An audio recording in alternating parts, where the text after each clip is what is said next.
Takulandirani pano pa Asilikali TV pamene timakupasirani mapulogalamu athu osiyanasiyana. Chonde chomwe tingakupempheni Malawi, imvereni audio mpaka kumapeto. Osayiwala kupanga share kuti anthu enanso ayimvere mosavuta. Komanso chomwe ndingakupempheni mupange share, like komanso subscribe. Ukapanga subscribe, mavideo athu azikupezani mosavuta.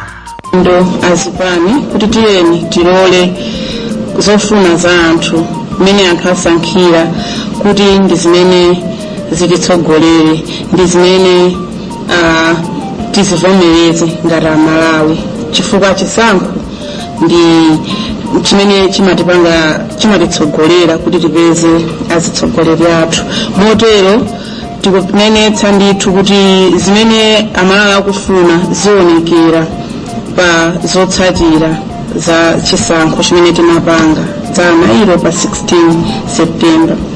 Chachiwiri tikufuna tipemphe anzathu achitetezo kuti monga malamulo athandize ndithu kuonesesa kuti palibe ziwawa, komanso amene akuyambisa ziwawa monga malamulo achite nawo mmene lamulo limanenera, komanso apereke chitetezo kwa ena aliwonse amene akuyenera kulandira chitetezo mwa lamulo.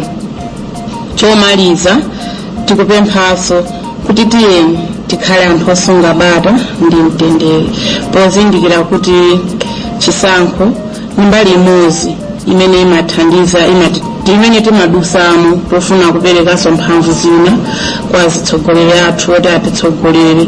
Ndiye zimene zizi ndizofunika kuti zitsogozane ndi mwabata ndi mtendere kuchokera kwa ifeyo ngati nzika ndi wina aliyense okhuzidwa.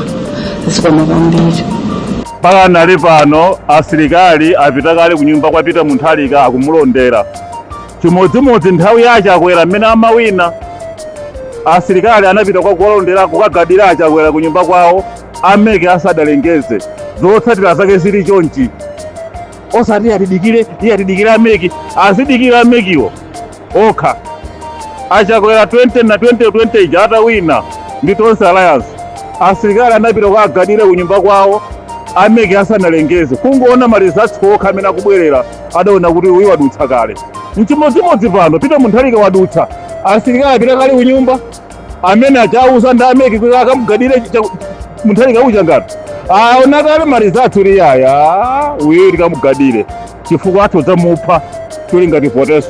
Chifukwa anthu ambiri ameke aja ndife anthu wamba timayendera limodzi.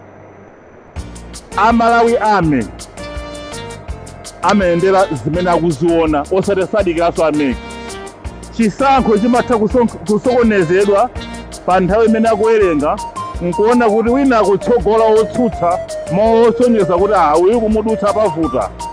Asilikali amanyamuka kukamugadira. Pamakhala zinthu zingapo kuteteza chipolowe, komanso amateteza munthu uli angaphedwe. Chifukwa kungophedwa Peter Muthalika pa nthawi imene akuwerengayi ndikuti tivotaso. Chisankho chalephereka ndikuti tivotaso cha upresident. Ndiye amakhala zonsezi chakuzitsatira ngoti anthu malamulo azisankho silidziwa, malamulo a Asilikali sitadziwa. Chimene Asilikali amanyamukira kwagadira munthu amene akutsogola ndi chani. Makamaka wa opposition akamatsogola amadziona kuti chakwera uja mwenguwerekeza atopsa mtima nkuruma Asilikali wene ulufembu vina nkukamupha Peter Muthalika uja kumango chikuja. Ndekuti katero basi chisankho chalephereka tivotaso. Ndiye chimene amachita Asilikali mugwirizira malamulo awo asalama arimidwaso ndi chakweraso okha. Asilikali amangonyamuka ulendo kukagadira munthu amene wawina uja ali wotsutsa kufikira ameke atayankhula.